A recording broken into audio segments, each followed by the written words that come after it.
სახელითა მამისათა და ძისათა და წმინისა სულისათა. დღეს არის მეტად მნიშვნელოვანი დღე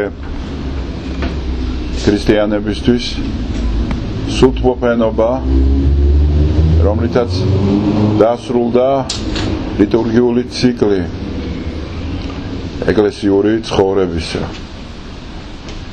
სულიწმინდა გარდამოვიდა მოციქულებზე, ისინი აღნიშნეს სულიწმინდის მადლით, ფაქტურად მოხდა სრული ფერისცვალება ამ ადამიანების. ჩვენ ვკითხულობთ ევხოლოგიონში დღეს წაკითხული იქნა ლოცვა ტროპარი, სადაც ნათქვამია, რომ კურთხეულ ხარ შენ უფალო, რომელმან ყოვლად ბრძნად მეთევზენი გამოარჩინე, მიჰფინე რა მათ ზედა სული წმინდაი. და ისინი იქმნენ შემდეგ მოძღვრებად მთელი სამყაროს. ესე იგი, სიბრძნე კაცობრივი, რომელიც ვერ ჩაწვდა ღმრთის საიდუმლოებას, მის არს ადამიანური აზროვნება მაინც ვერ მიწვდება, მაგრამ რაღაც მიახლოებით მაინც ამ არსის გადმოცემა და დაახლოება ღმერთისგან ხდება. ღმერთი მოდის და უახლოვდება ადამიანს, იმიტომ რომ ადამიანი ვერ აღწევს ღმერთთან. ამიტომაც მაცხვარი ირჩევს რატომღაც არა ბრძენ განათლებულ, თუნდაც ვაშკაც, ადამიანურად დიდი თვისებებით მქონე არსებებს, არამედ ყოვლად უსუსურ, უწიგნურ და ძალიან დაბალი ფენის წარმომადგენელ შიშარა მოციქულებს. ამ მოციქულებს კი ადამიანებს რა. და მათში შთაბერავს სულიწმინდის მადლით იმ საოცარ ძალას, რომლითაც შემდეგ უკვე ესენი გამორჩეულები იქნებიან. და აქ არის ნაჩვენები ყოველთ საღმრთო სიბრძნე, რომ შენ უნდა ისურვო და მოგინდეს და მერე უკვე საღმრთო საქმე იწყება შენში. მაცხოვრის დღევანდელი სახარებაც ამაზე იყო. გვახსოვს არა როგორ დაიწყო. ვისაც ყუროდის მოვიდეს ჩემდა და მე მივისე მას წყალი ცხოველისა და შემდეგ მათ მუცლიდან წყალი სიცოცხლისა გარდა მოუვათ. ანუ აქ არის ლაპარაკი იმაზე, რომ ეს სული თვითონ იოანე მახარებელიც ამას ამბობს, რომ წყალი ამ სულზეა ლაპარაკი, წყალი სიცოცხლისა, ეს საღმრთო სულია, რომელსაც ჭარბად აძლევს ღმერთი ადამიანს, აღავსებს ადამიანს. რას ნიშნავს, აი გარდამოდის წყალი. ანუ იმდენია ჭაში წყალი, ჭაში ხო ქვევით არის წყალი, აი წარმოიდგინეთ ჭარო მერე გადმოდის და გადმოდის წყალი. შადრევანი ფაქტიურად არა ჭა. რომელიც გადმოდის, ზედმეტია, ჭარბია. აი ესეა მადლი, ყოველთვის ესეა. გასოთ გამოკვებავს მაცხოვარი 5000 კაცს, 7000 კაცს და 12 გოდორი დარჩება საჭმელი. ბევრია, ჭარბია. იმიტომ რომ არა აქვს ღმერთს აი ეს რაღაც მომჭირნეობა, პირიქით. ვრცლად აძლევს, არა? სამყაროს როგორი ჭარბად არის შექმნილი. შეიძლება სცენარე ყოფილიყო და ერთი სახის სცენარე იყოს. ცხოველი იყოს, ერთი სახის ცხოველი იყოს. ფრინველი 1, 2, 5. შეიძლება 50 მილიონი სახე სცენარე იყოს. ხო. თან ამ სცენარეებზე ყველას არც ერთი ფოთოლი მსგავსი არ ქონდეს ერთმანეთის.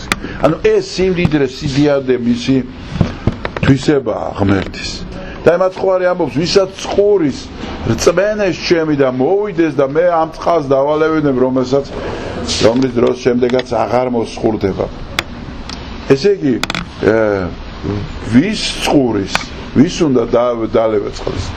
ადამიანს როცა წყლის დალევა უნდა, გაივლის კილომეტრებს. ერთი დღეულის, ორი დღე, სამი, სანამ წყალს არ დალევს, მანამდე ვერ გაჩერდები, ხო? აი უდაბნოში მიდიან, ეძებენ, კვდებია, მაინც მიდიან. იმიტომ რომ სასიცოცხლოა. ესეთივე სასიცოცხლოა, სულიერი სასიცოცხლო, სული წმინდის მადლი. ღმერთთან სიახლოვე. და როცა შენ მაძღარი ხარ უკვე წყლისგან, შეიძლება ეზოშიც არ ჩახვიდე წყლის დასალევად. ამიტომაც ჩვენ რო ხედავთ რომ ვიღაცა სწამს, ვიღაცა არ წამს, ვიღაცა მიდის წვალოს, ვიღაცა ბერად მიდის მონასტერში მონაზვნად და წვალობენ, ზოგი იძახის რატო წვალოს რა, წყურია და იმიტომ სწავლობს. უნდა ღმერთთან უფრო მეტი სიახლოვე. ეს სიდიადე, ეს სილამაზე მშვენიერება, ნეტარების შეგრძნება, მთლიანად გაჟღენთილი სიხარული, არამიწიერი სიხარული, როცა შეგრძნება არა გაქვს და შიში სიკვდილისა. როცა სიკვდილი მხოლოდ შენთვის არის ახალი სიცოცხლეში გარდასვლის საშუალება. შემდეგ გრძელდება სახარება და ხედავთ საოცარ რამეს. ნუ ხალხი ამბობს, რა დიად რაღაცებს ამბობს ეს კაცი. ზოგი იძახის, ეს არის ქრისტე, მეორე იძახის, არა, ეს წინასწარმეტყველია. მესამე იძახის, რომ არ შეიძლება გალილეა რაღაცა უბედური რეგიონია, ნახევრად წარმართული ხატაკი და გაჭირვებული და უწიგნური რაიონია ისრაელში. იქიდან შეიძლება რამე ესეთი სიდიადე მოვიდეს. და ამ დროს ფარისეველებს გაგზავნილი ყავთ ხალხი, რომლებიც დავალებული ქონდათ შეპყრობა მისი და მოყვანა. რომ მოვიდნენ ხელცარიელები ეკითხებიან, და რატო ხალხ, რატო არ მოიყვანთ? და იმიტომ რომ ისეთ რამეებს ლაპარაკობდა, ხელ ვერ მოკიდեց. ანუ მითი აღფრთოვანებულები ისეთი იყვნენ პირდაღებულები დარჩენილი, რომ ვერ კიდევდნენ ხელს. ფარისეველები რას ქვია ხელს ვერ კიდევდნენ? ისეთ დიად რამეს ამბობდა.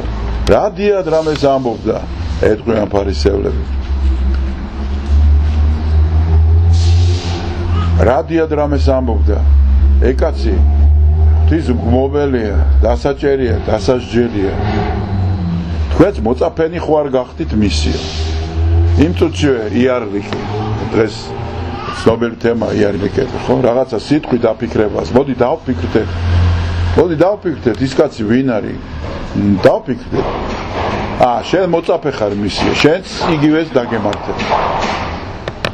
განა ჩვენგან ვინმე მიწამა მისი, ვინმე დაიჯერა მის ჩვენ წიგნობრებისგან ეონებიაც. და ვინ ირწმუნა ხალხმა, როგორ ახასიათებს ფარისეველი თავის ხალხს, ნახეთ? უწიგნური და ცოდვილი. ორი მახასიათებელი. ხალხს როგორ უყურებს, წარმოედგინე. უწიგნური და ცოდვილი.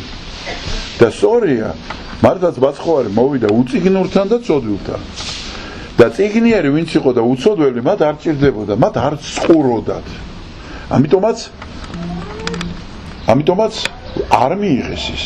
შემდეგ იქვე იდგა ნიკოდიმოსი, რომელიც იყო მეცნიერი, თვითონაც ძალიან ჭკვიანი და წიგნობარი იყო, მაგრამ ფარულად ის ქრისტესთან მისული იყო წლებისი და დამოწაფებულიც კი. და გაბედა მან და თქვა, კი მაგრამ ჩვენში შეიძლება ესე მოხდეს ადამიანს არ მოусმინო და ისე აიღო და დასაჯო. იმ წუთშივე უთხრეს, რომ შენც მისი მოწაფე ხო არ ახარო. იქვე მირჭობილი გაქვს განაჩენი, მხოლოდ იმიტომ რომ კითხვა სვავ. არ შეიძლება რომ დავფიქრდეთ რაღაცაზე, არ შეიძლება კიდევ ერთხელ გავიაზროთ. არა, ვიღაცამ უნდა გვითხრას ჩვენ როგორ უნდა ვიცხოვროთ. და ამის შემდეგ სრულდება სახარება იმით, რითაც დაიწყო. ოღონდ უკვე სხვა მეტაფორა მოყავს მაცხოვარს. მე ვარ ნათელი სოფლისა და რომელიც შემომიდგეს არ ვიდოდეს ბნელსა, არამედ აქვდეს ნათელი. აი ეს უდიდესი სიტყვები. იქ წყალია, ხო, რომელსაც ყურია. და აქ არის მეორე მეტაფორა, როცა სინათლეს ელტვი. სიბნელეს ელტვის ქურდი, ხო? ვიცით ჩვენ, ვინ ელტვის სიბნელე, ვის მოწონს სიბნელე. ვისი საქმეც უნდა იყოს დაფარული. რატო არ გინდა რომ ღია იყოს შენი საქმე? რატო არ უნდა აჩვენებდე ღიად შენ ცხოვრებას? არაფერ დაფარულს მე არ ვაკეთებდი თუ გახსოვთ ფარისეველთან სასამართლოზე, მათ ხო არ ამბობს. რაღაცებს ეკითხებიან, ეს თქვი, ის თქვი, ეს თქვი, ცრუბრალდებები. ყველაფერს ხალხის დასანახად, არაფერი არ გამიკეთებია ხალხის დანახვის გარეშე. ეს ღიაობა სხვათა შორის ეკლესიაში ოდითგანვე იყო. სამწუხაროდ ეკლესიაშიც ვერ ვინარჩუნებთ ამ ღიაობას. და სულ გვინდა რაღაცა დაფარული კონდეს, ხელშეუხებლები ვიყოთ და ხალხი ნაკლებ მონაწილეობას იღებდნენ შიდა საეკლესიო საქმეებში. და რაღაცა მარტო გადამწყვეტილების მიმღებები იყვნენ ხალხი. ანუ ჩვენ გადავწყვიტავთ და თქვენ აკეთებთ. ჩვენ გადავწყვიტავთ, თქვენ აკეთებთ. ეს ფორმა გვიანია ეკლესიაში შემოსული და დღეს საბოლოოდ დამკვიდრებულია. ამ ფორმაში დასაკვირველია ხალხიც და ეკლესიაც ერთად დამნაშავეები ვართ, იმიტომ რომ აქტიურობაც არ არის ხალხისგან, არ აინტერესებს შიგნით რა ხდება. ხო? უნდა მოვიდეს წირვაზე, დაალაგებული დახტეს, იყოს მსახურება, გამართული და თუ რამე გამართული არ არის, არ მოწონს და ბრაზდება და მიდის. მაგრამ ის გამართვა რომ თავის ხელშია და თვითონაც დაეხმაროს ამ გამართვაში, იმას პასუხისგებლობას ვერ იღებს. მაგრამ თავარი თემა არის სინათლე, რომლისკენაც უნდა ვილტვოდეთ და წყურველი ღმერთთან ურთიერთობისა. და გამომხსნელი მადლი შემდეგ მოქმედებს, იმიტომ რომ ადამიანს თავისი ძალებით არ შეუძლია მის კეთება. და ყოველად გამომხსნელობა ქრისტეს ჯვარცმა, ეს იდეადე ჯვარცმის ის იყო, რომ ამ გამომხსნელ მადლში შეუნდა შეხვიდე, რომ მიიღო. გარკვეულწილად უნდა ამ რწმენაში უნდა შეხვიდე, უნდა დაიჯერო, რომ ესეა. რომ ღმერთი მოდის შენთან და ყველაფერი პირადად შენთვის აქვს გაკეთებული იმას, რასაც სახარებაში კითხულობ. ეს არ არის ყველასათვის. კი, ყველასათვის არის, მაგრამ ინდივიდუალურად შენთვის არის. არა? ნახეთ რას ამბობს მაცხოვარი თუ გახსოვთ სახარებაში იგავში. განამწყემსიო ერთი ცხარი რო დაეკარგება 80 დაკარგავს 99-ს არ მიატოვებს და არ მოვაო. აი ეს ერთი ცხარი ხარ შენ, რომლისთვისაც მოვიდა ინდივიდუალურად. ამიტომ პასუხისგებლობაც ძალიან დიდია. ანუ ის წამალი რომელიც თელკაცობრიობას მოუტანა ღმერთმა გამოხსნისა და ზეცად აყვანისა ადამიანისა პირადად შენია და შენ პასუხისგებლობაზეა რამდენად გამოიყენებ ან ფუჭი იქნება მისი საქმე. აქ სასჯელზე და რისხვაზე და სამაგიეროზე კი არა ლაპარაკი. აქ ლაპარაკი რომ ის მოტანილი ამხელა საქმე გაკეთებული ამდენი სისხლად ამდენი წვალებით, ტანჯვით და საბოლოოდ სიკვდილით მოტანილი შენთვის სიცოცხლე აღარ გამოიყენო და ფუჭი გახდეს ეს სიცოცხლე. როგორი უმადურობა იქნება ჩვენი და სიკვდილის შემდეგ ამ ეს სიცხადე შემოდის ადამიანში. აქ როა დაფარულები გვაქვს, ჩვენი აზრები გვაქვს, რაღაცა და ღმერთი გეჩურჩულება შენ და ამას ყველა ჩურჩულით გეუბნები. ნუ არ აქცევ ყურადღება, აი რომ მოკვდები, ეს ყველაფერი იქნება ცხადი. ცხადი იქნება რა გაიკეთა შენ ღმერთმა და როგორი გულგრილი იყავე ამ სიდიადის მიმართ. და იქნება დიდი დანანება, რომ რა დაუკარგე და რა დიდი შანსი გაუშვი ხელიდან. ეს არის უდიდესი სიცხვილე ადამიანისთვის. და ჩემი აზრით ეს არის ტანჯვა, რომელიც ყველაზე უფრო დიდია, ხო, სიცხვილის ტანჯვა, ცოცხლენია, რომ ამ სიდიადეს უგულებელ ყოფა მოახდინეს შენ ცხოვრებაში. ღმერთმა დაგლოცოთ, გაგახარო და ეხლა სულის მოსვლის ლოცვას წავიკითხავთ. მსახურება ესეთი, სულიწმინდის მოსვლის და ამით დასრულდება დღევანდელი მსახურება. გაიხარით.